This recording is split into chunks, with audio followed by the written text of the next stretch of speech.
All right, folks, here we go again. It is February. No, it is March. It's not February anymore. It's March 13th.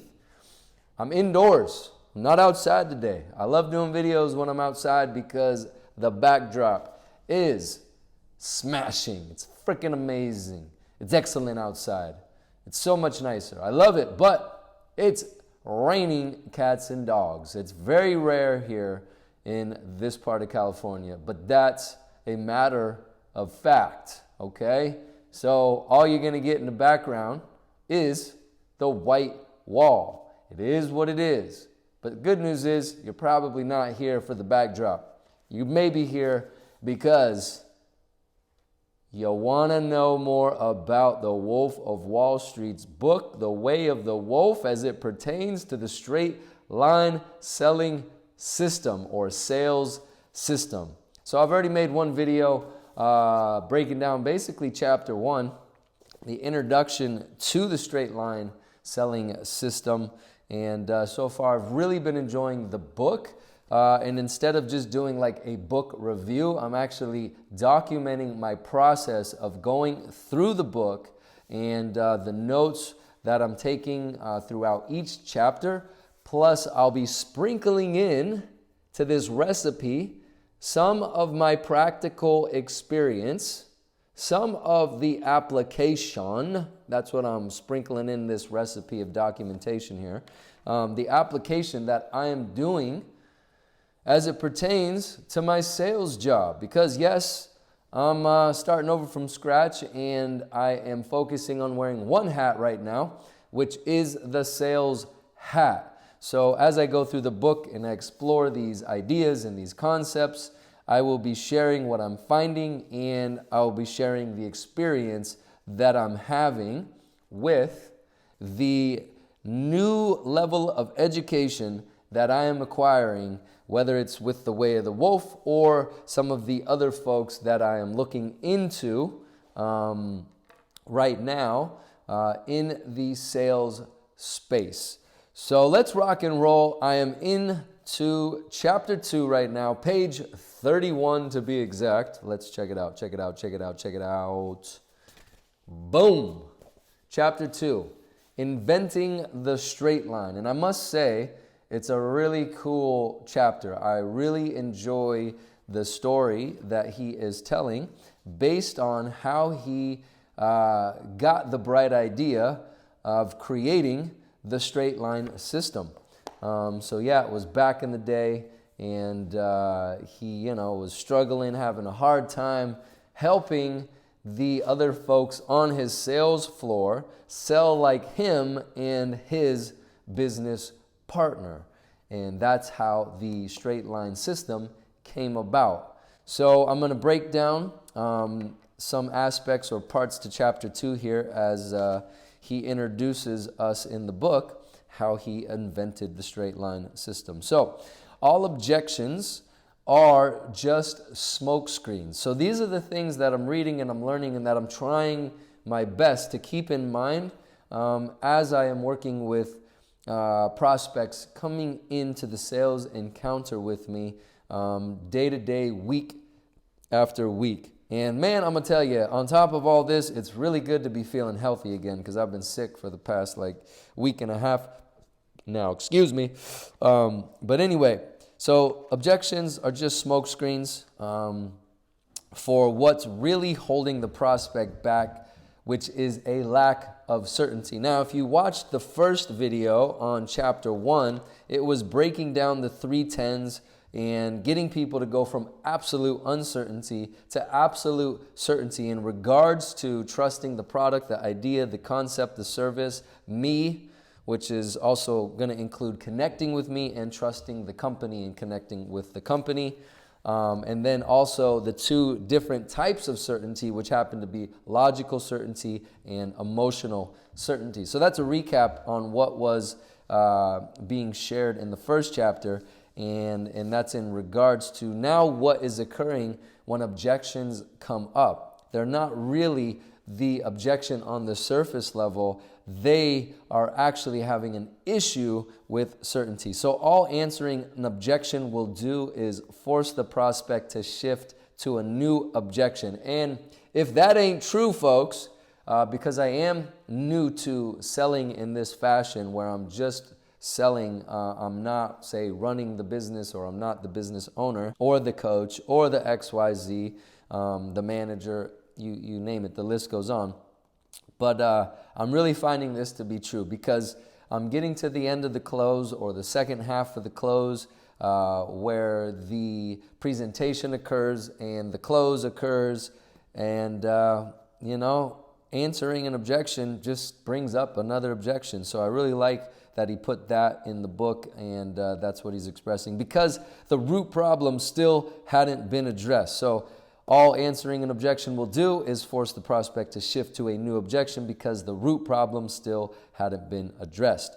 So in consequence, after I answered, this is to quote him, after I answered an objection, I would then loop back to the beginning of the sale and make a follow-up presentation that picked up where my initial presentation had left off, with the goal of increasing the prospect's state of certainty for all three tens, all three tens that I just addressed, which is product, service, idea, trusting me, connecting with me, trusting the company, connecting with the company. So I wanted to put this out there. This is a little side note I created that I want to test and explore and use. So for me, practical application for looping back to the beginning of the sale. Now, I don't know if this is good or bad. I'm just in exploration mode here. And what I want to do, or I would like to do, and I'm going to try, is to say, okay, well, let's back up a little bit. Can you walk me through why you decided to respond to the ad, or I could say opt in, or let's walk back to what got you to walk through the door today and sit down and have this conversation with me. And then on top of that, once they, give me or express to me their answer, because the interesting thing is, in my script, that's the very first question that we start with, and that's really the first thing we start to uncover is why they came in. But obviously, if we got to the end where we're at the close and now they're throwing these objections out, I can loop back to the beginning of where we started, which to me, the whole thing from start to finish is the presentation, but I could be wrong. Like I said, I'm just beginning. I do think starting back at that level of the why is really important. So the 4 questions that came up to me are based on Nick Elliott's decisions that the prospect has already made before they came in. So I'd like to be as transparent and as honest as I can be, and I would like to just get to the bottom as quick as possible and not waste any time. So he talks about the decisions that they made is they've decided that they don't like where they're at. There's something about them or their lives that they don't like. They believe that they need to take action now or today. And the other decision is that they can't do it on their own. And the 4th decision is that they trust me or us as a company in terms of we are the ones that can guide them and help them to either solve their problem, resolve their pain, or help them succeed, hit their goal, or get the vacation that they're looking for. So I would like to tap into. So anyway, the questions I'd like to ask is, do you like where you're at currently in terms of how you look, how you feel, your level of health? And then it's, do you believe you need to truly take action today? Even though I've already asked them, because I want to find that out. Like, why now? Why take action today? That's also high up in my script. But obviously, we didn't get to the bottom of that. And then it's, can you do this on your own? Meaning, like, is what you're doing now working for you? Yes or no, right? And then we want to identify those gaps. No, what I'm doing isn't working. Okay, well, what's missing? What are the gaps? So we can say, here are the problems. Here is our solution to those problems. And then it's just a matter of, hey, look, do you trust me? Do you trust us that we can get you out of your pain, or we can help you solve your problem, that we truly have a solution that works? And do you trust that we can get you to the goal that you're after right now.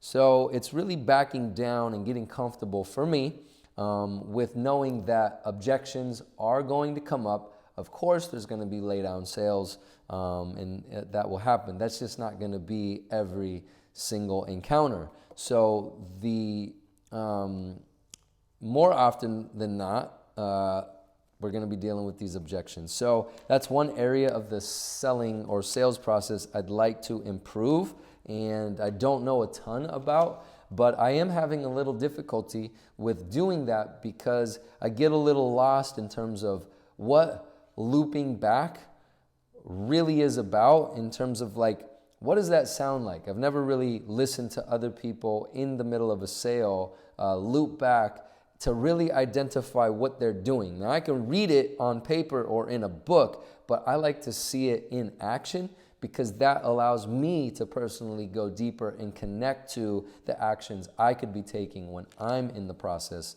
of the sale with somebody else. So I want to learn definitely how to loop back and overcome objections or obstacles better. Right now, I've been really focusing on, well, okay, say you don't go with us. That's cool. I totally understand it. I get it. But what are the alternatives? Like, let's explore the alternatives. Let's look at those and see what else is out there, because the reality is they wouldn't be sitting with me if those alternatives that they've already been trying to use worked. That's the truth. But I think it's hard sometimes for people to connect those dots. So on an intellectual level, I would like to help people connect those dots. And then also on an emotional level, I would like to help them get to a point where they really do feel that we can be the ones to help them feel better as well. So the straight line, it looks like this. I'm going to continue going through this. So we have the open, we have the close, we have Pluto, we have Uranus, we have the out of control sections above and below the straight line with these arrows here.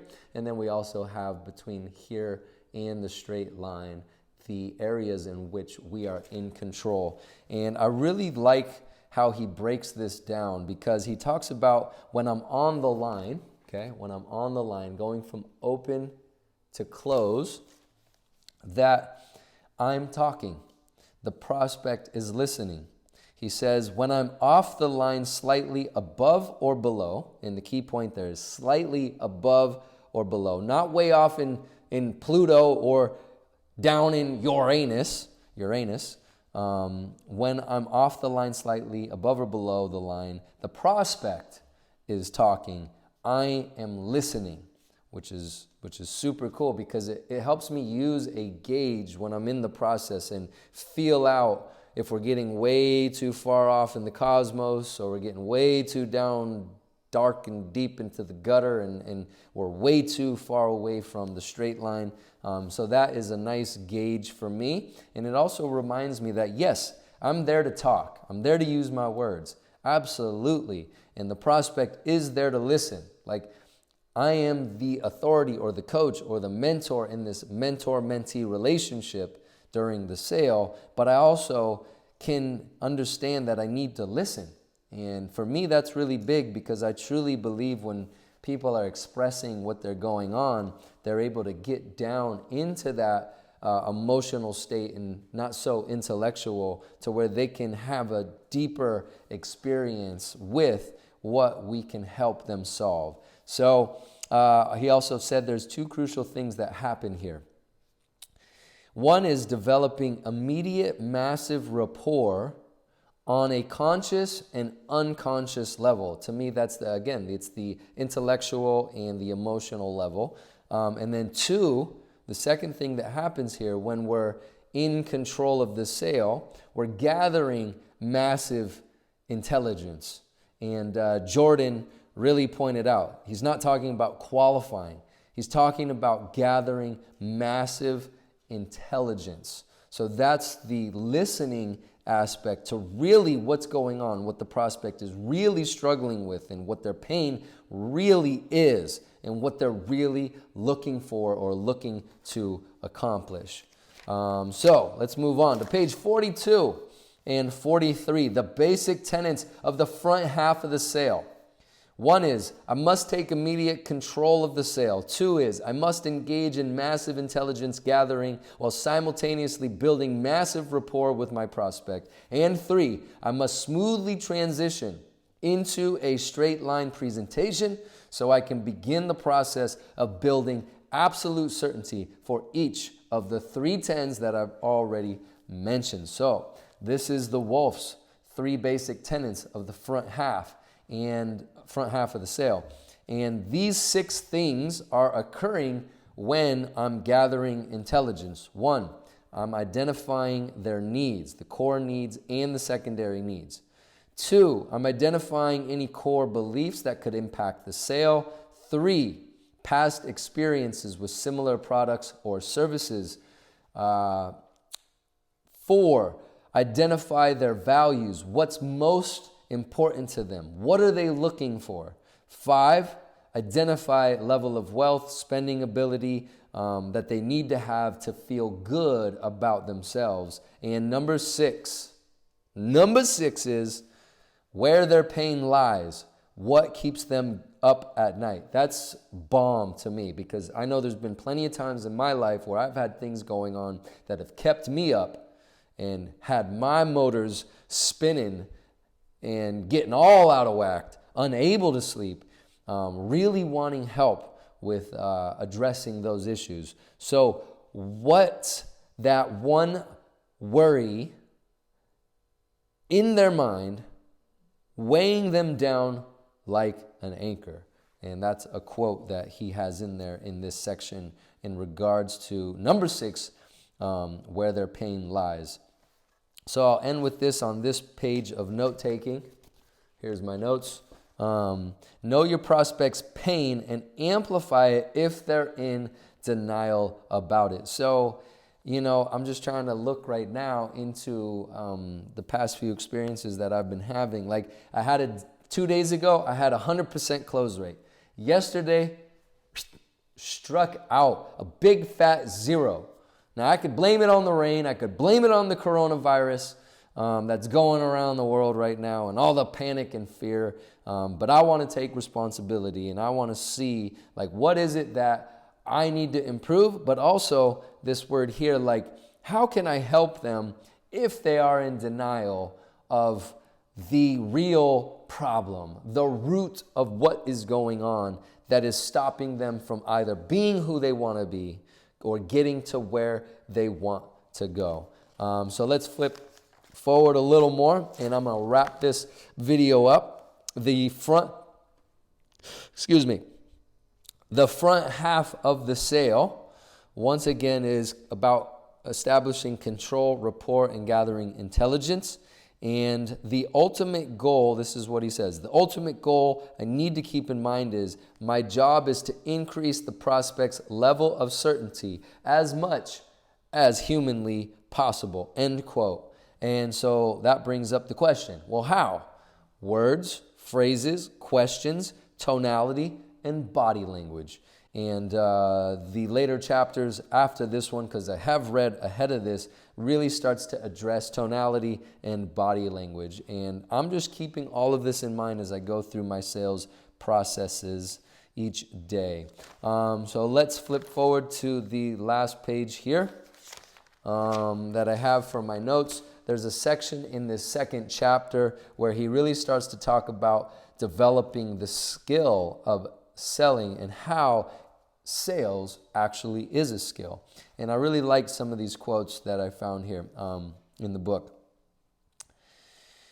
As far as sales, it makes me or you, quote, an infinitely more effective human being than you've ever been in your entire life, because you now own a skill that sets you apart from pretty much everyone else on the planet. You have the ability to close the deal, to influence and persuade at the highest possible level to the point where you can close anyone who's closable. That's bomb. Then, another quote, the simple fact is that the ability to close the deal is the single most important distinction, bar none, when it comes to achieving wealth and success, as you guys literally own that skill at the highest level. And last quote, without the ability to close the deal, it is really hard to make money. And once you do have that ability, then everything becomes easy.